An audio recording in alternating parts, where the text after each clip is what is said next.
ಎಲ್ರಿಗೂ 2026 ಗಣರಾಜ್ಯೋತ್ಸವ ಒಂದು ಸ್ವಾತಂತ್ರ್ಯದ ಶುಭಾಶಯಗಳು. ಇವತ್ತು ಗಣರಾಜ್ಯೋತ್ಸವದ ಸ್ವಾತಂತ್ರ್ಯ ಅಂತಂದರೆ ನಾವು ಒಳ್ಳೆಯ ವ್ಯಕ್ತಿಯಾಗಿ ಹೊರಹೊಮ್ಮಲಿಕ್ಕೆ ಯೂಸ್ ಮಾಡಬೇಕು. ಕೆಟ್ಟ ವ್ಯಕ್ತಿಗಳಾಗಿ ಯೂಸ್ ಮಾಡ್ಕೋಬಾರ್ದು. ಸ್ವಾತಂತ್ರ್ಯ ಎಲ್ರಿಗೂ ಇರುತ್ತೆ. ಇಲ್ಲಪ್ಪ ನಾನು ಸ್ವಾತಂತ್ರ್ಯ ಇದೆ ಅಂತ ಒಂದು ದುಶ್ಚಟಕ್ಕೆ ಬಲಿಯಾಗೋದಾಗಲಿ, ಒಂದು ಸಿಗರೇಟು, ಗುಟ್ಕಾ, ಆಲ್ಕೋಹಾಲ್ ಈ ಥರದ ದಾಸರಾಗಿ ನಮ್ಮ ಜೀವನವನ್ನು ಪೂರ್ತಿ ನಾಶ ಮಾಡಿ ನಮ್ಮ ಪ್ರೀತಿ ಪಾತ್ರರ ಕುಟುಂಬಕ್ಕೆ, ಗೆಳೆಯರಿಗೆ ನೋವು ಮಾಡೋದಾಗಲಿ ಅದು ಸ್ವಾತಂತ್ರ್ಯ ಅಲ್ಲ. ಅದು ಸ್ವಾತಂತ್ರ್ಯದ ಮಿಸ್ಯೂಸ್ ಮಾಡ್ಕೊಂಡಂಗೆ, ಅದನ್ನು ದುರುಪಯೋಗ ಪಡಿಸ್ಕೊಂಡಂಗೆ ಅದು ಸ್ವಾತಂತ್ರ್ಯ ಅಲ್ಲ. ಸ್ವಾತಂತ್ರ್ಯ ಅಂದರೆ ನೀವು ಯಾರೂ ನಿಮ್ಗೆ ಹೇಳೋರಿಲ್ಲ, ಆದ್ದರಿಂದ ನೀವು ನಿಮ್ಮ ಭವಿಷ್ಯವನ್ನು ರೂಪಿಸ್ಕೊಳ್ಳಿ. ಇವತ್ತು ಭಾರತದಲ್ಲಿ ಎಷ್ಟೊಂದು ವಿಪುಲವಾದ ಅವಕಾಶಗಳಿದ್ದಾವೆ ಯುವಕರ ಅವಕಾಶವನ್ನು ಯೂಸ್ ಮಾಡಿಕೊಂಡು ನೀವು ಆ ಸ್ವಾತಂತ್ರ್ಯದಿಂದ ಒಂದು ದೊಡ್ಡ ಬುನಾದಿ ಹಾಕ್ಕೊಂಡು ಒಂದು ದೊಡ್ಡ ಕರಿಯರ್ ರೂಪಿಸ್ಕೋಬೋದು, ದೊಡ್ಡ ವ್ಯಕ್ತಿಯಾಗಿ ಹೊರಹೊಮ್ಬೋದು. ನೀವು ಅದನ್ನು ಸ್ವಾತಂತ್ರ್ಯವನ್ನು ಯೂಸ್ ಮಾಡ್ಕೊಳ್ಳಿ.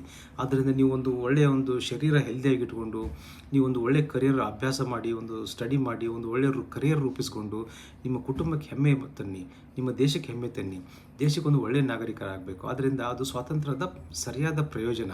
ಕೆಲವರು ಸ್ವಾತಂತ್ರ್ಯ ಅಂದ ತಕ್ಷಣ ಏನಾದರೂ ಮಾಡ್ತೀನಿ ಬಿಡು, ನಾನು ಸಿಗರೇಟ್ ಸೇರ್ತೀನಿ, ಗುಟ್ಕಾ ನೀನು ಯಾರು ಕೇಳೋರು ಅಂತ ಹೇಳ್ತಾರೆ.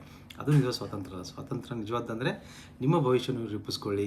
ನೀವು ಒಳ್ಳೆ ಸ್ವಾತಂತ್ರ್ಯ ಉಪಯೋಗಿಸ್ಕೊಂಡು ನಿಮ್ಮ ಒಂದು ಕರಿಯರ್ ಬಲಪಡಿಸ್ಕೊಳ್ಳಿ, ನಿಮ್ಮ ಕುಟುಂಬಕ್ಕೆ ಹೆಮ್ಮೆಯಾಗಿ, ಅದು ನಿಜವಾದ ಸ್ವಾತಂತ್ರ್ಯ.